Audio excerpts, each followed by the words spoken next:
When do you start hunting mornings? About October 15th up here. Okay. But literally, based on my cameras, when we had hot early season, the whole time it was hot. Mornings were good, Yeah. you know. Yeah. But when there was cooler days, the evenings were better. Hmm. But now, right now, from October 15th on, the mornings have been rocking. Especially right now. Um, Trying to find a time when you work every morning is hard though, because I you have know your that's days off. But they're moving really well in the mornings. And in the evenings they just seem to be moving that last hour. But in the mhm. mornings they're moving all the way to like 9:30, 10. Yeah.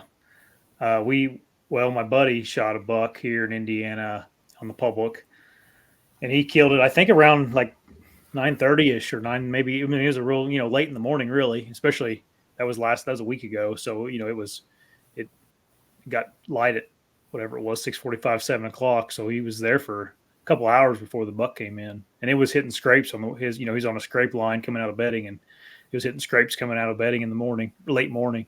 Mm-hmm. Um, and you're right, that time frame though. Like a lot of guys will are pretty well anti mornings in October, Mm-hmm. Um, but if he wasn't going to sit there, if he wouldn't have been there, then in the morning in that particular scenario, he wouldn't have got a shot at that buck. Um, what about all day sits? You ever do any all day? I know you don't do many all day sits in general anyway, Yeah. but is there any reason for the guy to sit all day right now? If you're onto a really big buck and you get in there and you're in the right spot and that if you get down you're damaging it, Yeah, um, and stay all day. Um, but if yeah, you have the right winds and stuff, a lot of times, especially in hill country like where you're at, your wind and thermals and stuff are changing all day too. It can be bad to sit all day. right. I mean, you can get on a leeward hill between two bedding areas and you can sit all day.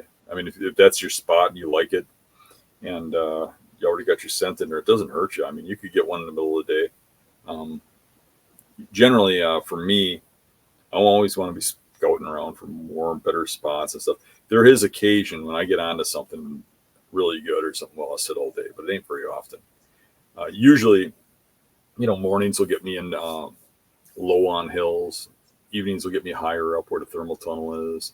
Yeah, Um, I'll hunt more uh, funnels in the morning, like between bedding, and in the evening I'll hunt close to bedding.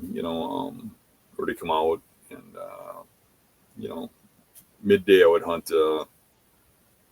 Probably be really tight funnels between two bedding areas, where a buck will just get up and go check on the does in the other spot. Or they're not gonna. Young bucks will run those hills all day long. You yeah, see them when you see them all over the place.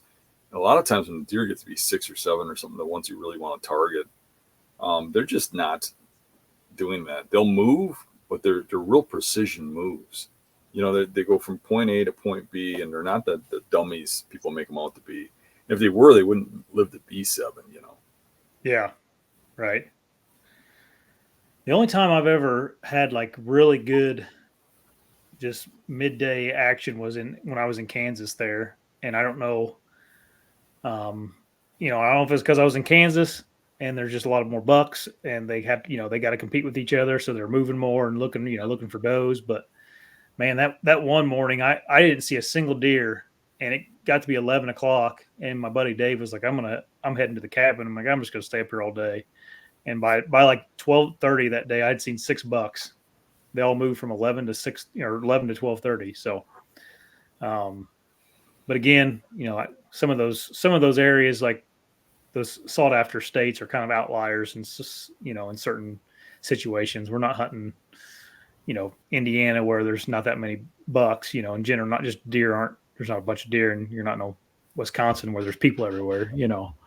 Um, I've always noticed that in higher populations, the deer seem to move more midday. hmm, Then again, even in Wisconsin where I'm at, I rarely see deer moving around midday. You see it, but not very often. You see it a little bit. But you get up to northern Wisconsin, it's pretty common. Yeah. Middle of the day, they're walking around, and I don't know if that's because of wolves at night or what it is, but they move a lot during midday there. So it could be regional, I think. You know, Yeah. I wonder if it's like based on terrain too, like just I mean, I'm not familiar with northern Wisconsin, but like around here, um, their bedding is so wind based in the hills here. I don't know if they. I wonder if they just got to move because of, like you said, thermal changes and wind direction changes, so they feel like they may be doing some switching around midday. I don't know. it could be like pressure related too, and over time, genetically, they just alter to it because the way they survive in a place like where I live is by finding some little hole where nobody goes. If they go outside of that hole, they die. you know, Yeah. so they really get little tight little spots that they bounce from one spot to another that are real tight amongst just a multitude of hunters all over the place. I mean, literally, um, if I walk around on a Saturday at like 4 in the afternoon scouting, I'm going to run into people. I'm going to run into people like crazy that are going to be like, "What the heck?" Because where I'm looking is where the deer are, and there's going to be people somewhere in them areas, and that just tells you that the deer can't do that either. You can't move around at noon, but you go down to like Kansas, and you might not see that many people. There might be big Yeah. open areas where those deer can walk for a ways and not have problems. So a lot of that can just be how they genetically change um, over time based on pressure and stuff in certain areas and things that happen to them. Because deer really adapt. They adapt to wherever they're at. There's always, whenever I go to an area, I look at what the hunters are doing. I look at what the deer are doing and stuff. And you adapt to the deer because they're a little different everywhere. What doesn't change is how they bed, the terrains they use, and how they travel and stuff. But times of days and stuff like that change dramatically. I do see definitely with a higher number of deer, I see bucks move more during the day. You know, I don't know Yeah. why, but it seems to be pretty Do pretty common. do you think the moon phase has anything to do with like them moving later in the day? I do, and it's weird because I've studied it, and I could say I've proven it wrong and I've proven it right. And Hmm. what I mean by that is like um, moon overhead and underfoot, you'd be hard pressed to show any kind of difference where I live. In the swamps around me. Um, but I think if you studied it long enough and hard enough, and you had enough subjects to study, I think you'd see a difference, but it'd be slight.